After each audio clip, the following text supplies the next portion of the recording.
Kepala Bapenda Kota Palembang, Raymond Lauri menyebutkan jika tren serapan pajak di awal triwulan kedua tahun 2024 di Palembang tergolong positif, terutama serapan pajak parkir yang saat ini sudah mencapai angka 66%.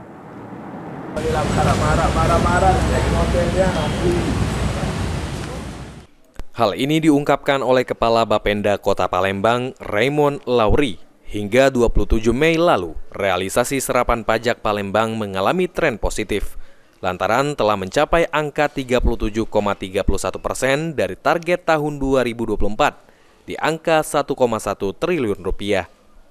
Tingginya angka serapan pajak di Palembang sendiri tidak terlepas dari beberapa sektor yang hingga kini mengalami tren serapan yang terbilang tinggi dari sektor lainnya, seperti sektor pajak parkir yang saat ini sudah di angka 66% dan pajak restoran, serta hotel yang kini serapannya sudah mendekati angka 46%.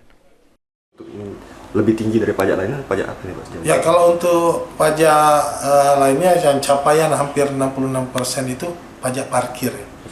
Parkir, dilanjutkan pajak restoran dan pajak hotel.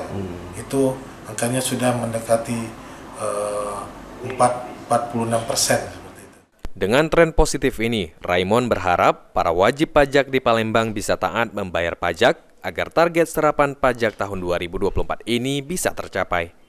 Sandi Pratama, PAL TV.